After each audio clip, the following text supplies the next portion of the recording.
I'm dating this guy, and his ex-girlfriend is an absolute grade A psycho. I can't believe what I'm about to explain to you guys, but either way you look at it, I'm going for some revenge on this nightmare of a woman. So there I was, fresh out of college, 24 and in love. You know, the kind of love where you're convinced the world revolves around the just two of you. That was me and Jay. I met Jay during the last year of college. He was a senior, and from the very beginning there was something electric between us. Our friends would joke about the visible sparks when our eyes met. I was always very romantic and movie-like, and if you know what I mean. Now fast forward a year and we found this cute little apartment in the artsy part of town. We were both ecstatic, and I mean, moving in together was a big step, but Jay and I were inseparable. So it felt like the natural next move. My apartment, well, it was everything. Hardwood floors, exposed brick walls, a balcony with a slight view of the city. Ugh, pure magic. Our first couple of weeks together were pretty great. We'd cook together, we'd argue about whose Netflix show to watch tonight, and of course, make up afterward. But soon the honeymoon phase started to wane, and I mean it's natural, right? Living with somebody is a whole other beast than dating. Then I met her, Tessa. Jay had failed to mention that the apartment complex had a shared laundry room. It was in one of those eerie basement sections, you know, like the setting for every horror movie. That's where I met Tessa. She was leaning over a washing machine, adjusting her top, trying not to stain her white tea with her red wine. As I approached, she glanced up and gave me a bright smile. "Oh, you must be Jay's girlfriend. I've seen you around." Yeah, that's me, and you are?" "Oh, I'm Tessa. I used to date Jay." Well, talk about an awkward situation. Trying to be polite, I said, "Oh, that's interesting. Well, it's nice to meet you." "Oh, likewise. We should hang out sometime." Honestly, part of me was so weirded out. Why on earth would she want to hang out? But another part of me thought maybe she was just trying to be friendly. After all, it was a small complex. Why not get to know the neighbors? A few days later, as Jay and I settled into a routine, weird things started happening. First, it was small, like finding our mailbox open, or our welcome mat being misplaced. Then it escalated. One evening, I returned home to find a red lipstick kiss mark on our apartment door. Jay brushed it off, saying it's probably just some kids playing a prank. But I could not shake the uneasy feeling. My friends, of course, had their theories. Rachel, my best friend since high school, was convinced Tessa was behind it all. "Girl, haven't you watched any drama movie? It's the ex. It's always the ex." That's what she would say to me. But I wanted to believe the best in people. Maybe Tessa really just wanted to try to be friendly. However, things took a turn one evening. Jay and I had just finished a romantic date night in the city. We returned home both a bit tipsy and giggling. As we approached our apartment door, I saw a note. Heart sinking, I picked it up and it read, "What? No invite? Love, Tessa." This was the final straw for me. Tired of the uncertainty and unease, I confronted Jay about it the next day. "Jay, we need to talk about Tessa." Tessa, why?" "She's trying to mess with our heads, Jay. Do you not see it? Or are you just choosing to ignore it?" Look.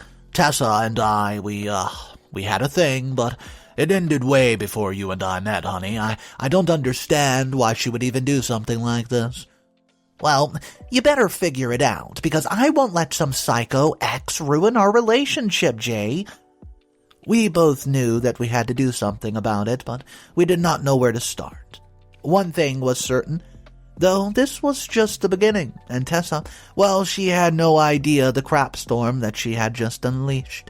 The following week was a haze of annoyance. Jay tried to act normal, but there was a noticeable disaster between us. His once bright, cheerful demeanor was replaced with a look of constant concern. The magic of our first week in the apartment, it faded, replaced by a feeling of being constantly watched. Then the gifts started to appear. At first, it was a bouquet of roses left on our doorstep with a card that simply read, "For Jay." Okay, I thought. It was weird, but perhaps, yes, it could be a harmless prank. But then it was a box of chocolates, and then a coffee mug decorative. Each gift had a note, and each note had a passive-aggressive undertone to it. Something that would be, well, sweet, if not for the eerie context. One evening, as we were watching a movie, there was a knock on the door. Jay went to open it and found a package. Inside was a photo album, and it was filled with pictures of Jay and Tessa during their relationship. There were handwritten notes on the side of the photos reminiscing their good times. I tried to brush it off, but inside I was seething. Who did this girl think she was? And more importantly, why was Jay just letting it all happen without putting his foot down? I remember one night as I was cooking up some dinner, Rachel came over and she could see my frustration. We sat at the dining table and I vented. Rach, this is driving me insane. I feel like she's just laughing at us, you know? It's like she's marking her territory, reminding Jay of the past. Rachel, ever the voice of reason, suggested, well, maybe you should talk to her, you know, confront her, ask her what her dealio is. But what if she's just looking for a reaction? I don't want to give her the satisfaction. Well, look, either you confront her and set boundaries, or you let her continue with her little games. Which sounds better to you? That night, after Rachel left, Jay and I had another long talk. I expressed my frustrations, how I felt like he was letting Tessa walk all over us, and he was silent for a long time before he finally said, I'm scared, okay? I'm scared of what she might do. Tessa wasn't always like this. She was sweet, kind, but towards the end of our relationship, she became possessive, controlling, and I ended things because I felt suffocated. I never imagined that she would take it this far. I felt a mixture of pity and anger, and I said, Jay, we cannot keep living like this. We need to take action. Either we confront her together or we go to the police. I know, I'll talk to her. The next day, Jay decided to confront Tessa. He wanted to do it alone, and although every bone in my body screamed against it, I respected his wishes. Hours turned into what felt like days, and I was pacing the living room, anxiously waiting for Jay's return. When he finally did, his face was a shade pale, and his eyes had that haunted look. She promised that she would stop. And do you believe her? I want to for our sake. I hugged him tightly, and that night we went to bed hoping for a fresh start. But as I closed my eyes, I could not shake the feeling that this was far from over. Update number 1. Hey guys, 3 weeks has passed since Jay's confrontation with Tessa. It felt like we'd finally gotten a breather. No more mysterious gift, no more cryptic notes, and no unexplained occurrences. Things were quiet, maybe too quiet. Jay was back to his old self again. Every morning I'd wake up to the smell of freshly brewed coffee and his infectious laughter echoing from the living room. We started hosting game nights, and Rachel was over at our place more often than not. Life felt, normal? One evening, Jay and I decided to have a date night. We chose a cozy little Italian spot, not far from our apartment, of course. Candlelit tables, a live band playing soft tunes, and an aroma that reminded me of my grandmother's kitchen. Halfway through our dinner, I excused myself to go to the restroom. As I was fixing my makeup in the mirror, a voice behind me startled me. You know, he'll never truly be yours.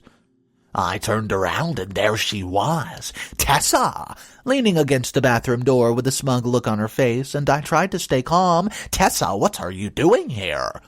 She smirked, stepping closer. I just wanted to see for myself, to see if he's really happy with you.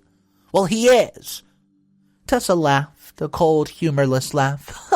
Honey, he might be with you, but he'll always remember me. I was done playing nice, and I looked at her and I said, Tessa, it's over. Move on, find somebody else, and leave us be. Her eyes darkened, and she said, You really think it's that easy to just move on? You have no idea what we shared, the bond that we had. Before I could reply, she turned on her heels and left, leaving me shaken. Returning to our table quickly, I told Jay about the encounter. He looked furious. I'm so sorry, babe. Let's leave. We quickly paid the bill and headed home with our take-home food, and that night we sat on our balcony, the city lights providing a comforting glow. We need to do something, Jay. We can't let her keep tormenting me. Jay nodded, deep in thought. I know, honey. But what? The next morning we woke up to a surprise. Our car, vandalized, tires slashed, and the word "stay away" was spray painted on the side of the vehicle. I was livid. This has to be the last straw. We have to go to the police. Jay hesitated, and he said, "Are we sure it was her?" We have no concrete evidence. Jay, hello, she literally threatened me last night. Okay, honey, let's go to the police. At the police station, we explained everything, from the gifts to the threats to, the now vandalism. The officer, a middle-aged woman with a stern face, listened intently. We'll look into it, but without concrete evidence, it's a tough one to press charges. Feeling defeated, we headed home. Rachel came over, and the three of us brainstormed ways to catch Tessa in the act, so Rachel suggested, what about security cameras? It's a start. That evening, as I was scrolling through my social media feed, I stumbled upon something that sent shivers down my spine. Tessa posted a picture of her and Jay, and from a time before I knew him. Yeah, you know what the caption said? Some bonds can never be broken. My mind was racing. The picture was not the problem, it was the location. It was taken in our apartment, our living room. Panicking, I called out to Jay, "Jay, you come here now!" He rushed in, and I showed him the picture, and his face drained of color. She's been in our apartment, she knows where we live, she knows our routines. We locked all the doors, double-checked all the windows, and decided to spend that night at Rachel's place. As we left, I could not shake the feeling that Tessa was watching, waiting for her next move. Rachel's place felt like a sanctuary that night, a small refuge from a madness outside. It was a cute two-bedroom apartment decorated with a quirky poster and dream catchers. It smelled like lavender and vanilla, instantly making me feel at ease. Rachel, always the gracious host, made us some tea, and we settled into her living room, trying to piece together a plan, saying I still can't believe she was in our apartment.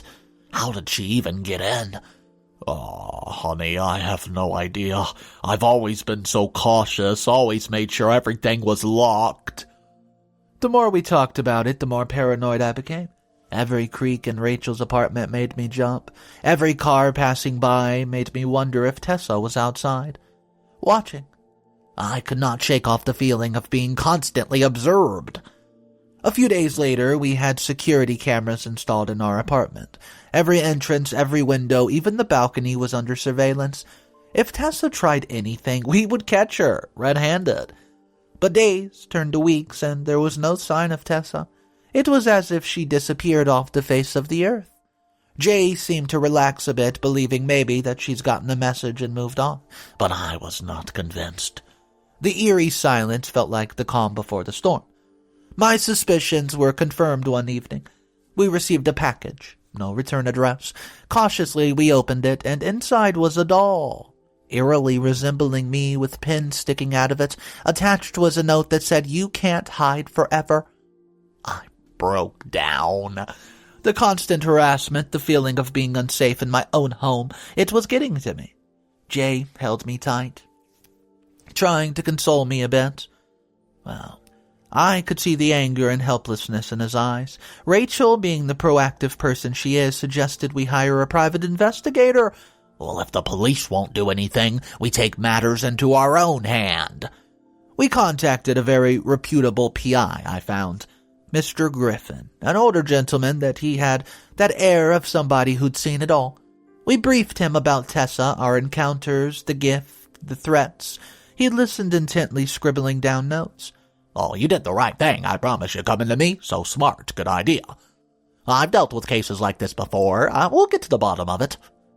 Over the next week, Mr. Griffin dug deep into Tessa's background. We learned things about her Jay never knew.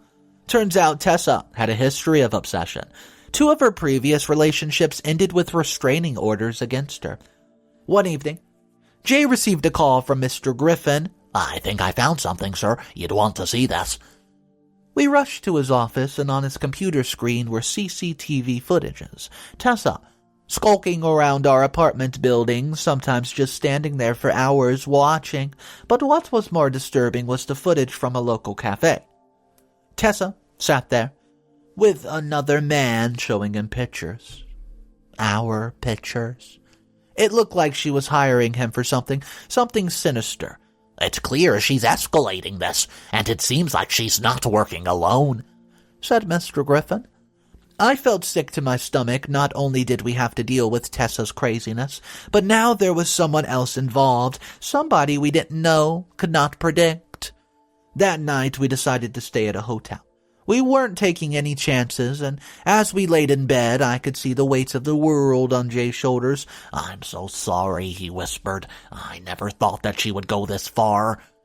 I held him close, and I told him we'll get through this together. But deep down, I was plotting. If Tessa wanted a war, she's got it. But not yet. Not now. First, we needed to gather evidence, build our case against her, and then when the time was right, I'd make sure she regretted every single thing that she did to us. Update number 2. The next 2 weeks were a blur of preparation and determination. After our chilling discovery through Mr. Griffin, the need for retaliation grew strong. The fear that had been ruling my life was now replaced with the fiery determination to end this once and for all. I wasn't just going to sit back and let Tessa and her minions mess with us. I was ready to fight back. Jay and I had a long discussion about our next steps, and we decided to get a restraining order against Tessa. The evidence collected by Mr. Griffin was more than enough to make our case, and the day we received the restraining order felt like a win. It was the first step towards reclaiming our lives, but for me that simply wasn't enough. The terror, the constant dread, the intrusion into our personal space, it's taken a toll on both of us. A piece of paper wasn't going to heal those wounds. I needed something more. I needed a closure, and a little revenge one evening. As Jay and I were sipping wine on our balcony, an idea popped into my head, a way to get back at Tessa, to give her a taste of her own medicine. It was a bit wild, slightly juvenile, but at the moment it felt perfect. I shared my plan with Jay, expecting him to dismiss it as a silly impulse, but to my surprise he gave a chuckle and he said, "You won't do it." "Oh, let's do it." That night we began our secret drunken mission. We first ensured she wasn't home and managed to use her Snapchat location to see if she was there. We discovered she was out of town that night, and the timing could not have been more perfect. Donning a hoodie and a cap, I made my way to Tessa's apartment building. Adrenaline pumping through my veins made me feel alive, and for the first time in months in control. I made sure nobody was around, the hallways were quiet. Perfect. Taking a deep breath, I did what I had to come to do.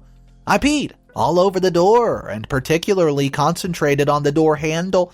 It was gross, yes, but the thought of Tessa touching that handle made me smirk with satisfaction. Revenge was indeed sweet, or in this case, salty. I made my way out of the building as quickly and discreetly as I could, and I didn't want anyone seeing me.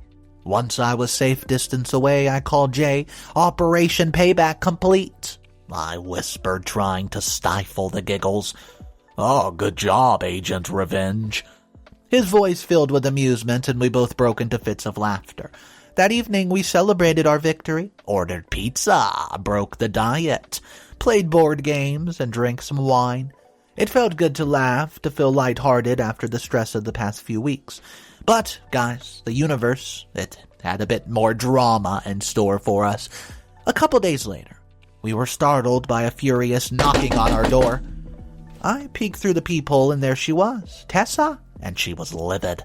I opened the door. "Hey, what's up?" "You think you're clever, don't you?" No clue what you're talking about." Behind her, Jay held up the restraining order and said, "Tessa, You're violating this. You should leave before we get the cops involved. She looked between the two of us with anger, replaced with a mixture of surprise and humiliation, and she just said, "This isn't over?" Me and Jay start laughing as she stormed off, but deep down, I knew this was just the beginning. We'd shaken the hornet's nest, but for now, I relished in the sweet satisfaction of seeing Tessa so rattled. The days that followed were strangely calm. No more surprises, no more threats, but the victory felt hollow. Tessa's parting words echoed in my ears. What did she mean? This is not over. What was she planning next? And most importantly, we were ready for it. That night, as Jay and I laid in bed, he pulled me close and said, "Whatever happens next, we face it together, okay?" I nodded and said, "Okay, together." And as the sleep took over, I could not help but feel the storm was far from over. We've won the battle, but the war, oh boy, I don't know what's coming next. Days after our little stunt and Tessa's confrontation at our door, I still could not help but laugh about it. One evening, after telling Rachel everything, Rachel, Jay, and I were lounging on our couch, a movie playing in the background, but our conversation was far more engaging. "So, how does it feel to be a resident bad A of the group?" Rachel asked, and I just snorted out, "Oh, please, it was just a little liquid courage." Jay burst into laughter. That's one way to put it. The feeling of empowerment was intoxicating. We kept talking about it over and over. Every time I thought about Tessa's flustered face, I felt a thrill. And yes, finally, she was the one feeling unsettled. I knew there would be people out there who'd call me my actions immature and petty in the comment section, but honestly, I didn't care. For the longest time, Tessa held this power over us, and it felt so good to take that away, even if it was just for a moment. However, as the days go by and complete and utter silence from Tessa, I will say that was deafening, because, I don't know, no threats, no confrontations, nothing. It's like she just up and vanished, and I don't know, maybe something was going to happen soon. Rachel seemed to notice my apprehension. She said, "Hey, what's up? You seem distracted." It's too quiet. It feels like she's up to something." "Oh, maybe she's got the hint and moved on, honey." Or maybe she's plotting." It was that unpredictability that kept me on edge. Every phone call, every knock on the door, every unknown number, it made my heart race and me jump. I found myself constantly looking over my shoulder, waiting for the other shoe to drop. Then it happened. One evening, as Jay and I returned from a dinner date, we found a note stuck to our door. Again. It says, "We all lose." That was it. No explanation, no threat, just a cryptic message, and yes, it was Tessa's handwriting. I felt a shiver. What does she mean by "we all lose," Jay? I crumbled up the note and thought to myself, it's just another one of her mind games. But that note did its job. I was rattled to the core, second-guessing every move, every decision I would make, and, months passed, and the tension began to take its toll.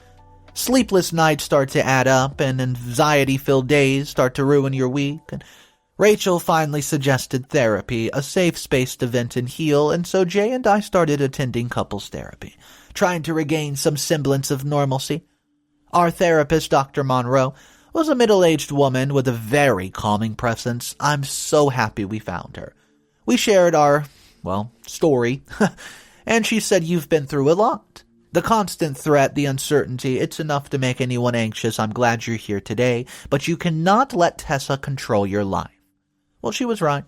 I had allowed Tessa to become this larger-than-life figure, always lurking somewhere in my mind. And over the next few sessions, Dr. Monroe equipped us with tools and techniques to handle our anxiety. Practicing mindfulness, grounding exercise, breathing techniques, and we even took up yoga. Well, one day, Rachel came over with news. Guess who's moving out of town? Tessa. Well, are you sure? Yeah, I saw it on her social media. Looks like she got a job in another city. Oh, maybe this is it. Maybe she's finally moving on. Well, I wanted to believe it, I really did, but a part of me still held on to the nagging doubt. Was she truly gone? Or was just another one of her games? I'll update you guys once I find out more. Final update of the story. It's crazy how much can change in a month. The days of walking on eggshells, waiting for the other shoe to drop, and living in the perpetual fear have become distant memories. With Tessa gone from the city, there was a newfound sense of freedom. The looming shadow she cast over our lives was lifted, but even in her absence, the traces of her impact remained. I wanted to give you guys an update and tell you about my therapist, Dr. Monroe, and what she suggested that Jay and I attend group therapy sessions, thinking it might help us heal more comprehensively. At first, I was skeptical. Sharing our experience with strangers, it sounded like a recipe for more drama. However, once we attended our first session, my perspective shifted. Hearing other people share their struggles and stuff, it just made us have this eye-opening feeling. One evening, though, after a very particularly emotional session, Jay and I decided to take a walk around the city to kind of just cool off. The streets, once sources of fear, now radiated a comforting familiarity. We talked about everything, our future, the possibility of even having children, and even the idea of moving to a new place, a fresh start, one would say. But amidst these hopeful conversations, I could not shake off a pressing thought. The group therapy sessions had given me insight into the ways people handle their conflicts. While many applaud my retaliation against Tessa, there were others who believed in taking the high road. One night, Rachel came over with a bottle of wine and a bag of popcorn, our usual movie night staple. Halfway through a rom-com, I paused the movie, turned to her with a serious expression, and said, "Rachel, do you think I went too far with the whole, door incident and all this stuff that probably led to Tessa leaving?" She took a moment before she answered and said, "Honestly, given everything she put you through, I think it was justified. Yeah, it was bold, petty, immature, but Tessa had it coming, and you're not the reason she moved out of town. Apparently she got a job." I don't know. Listen, you shouldn't bother yourself with this. Right and wrong are subjective. In that moment, it was what you felt you needed to do. Our conversation made me wonder about the broader implications.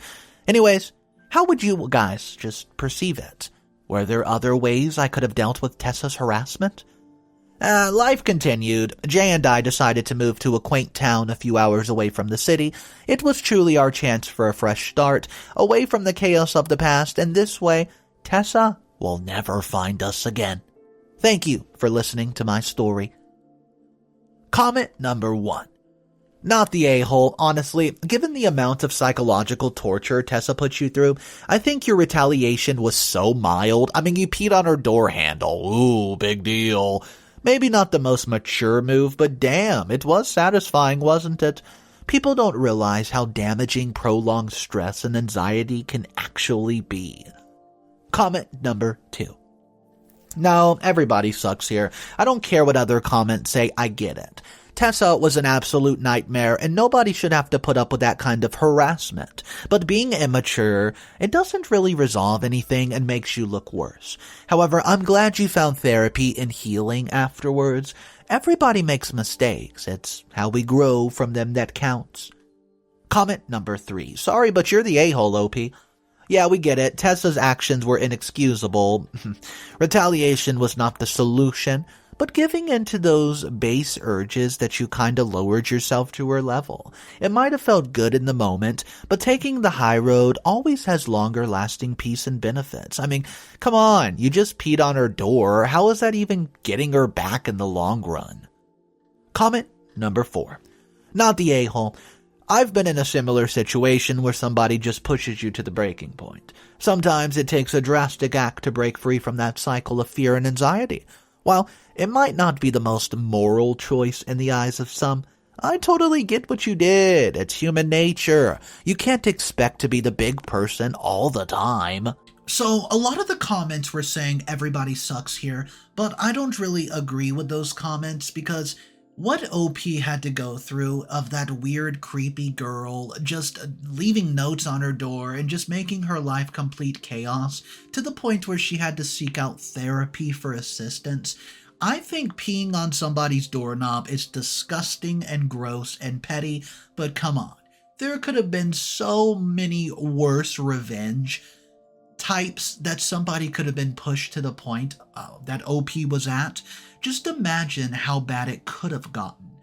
OP was satisfied with this little pee on the doorknob revenge, and I'm just saying it could have got a lot worse. I do want to know your thoughts on it. What do you think about peeing on a doorknob? I know, petty and ridiculous, but let me know. Do you think OP went too far? Drop your comments down below. This is Mr. Reddito's Revenge channel, and I want to thank you for joining me today. I'll see you guys tomorrow, and just remember, this is a revenge channel, but it's cool to be kind. Peace.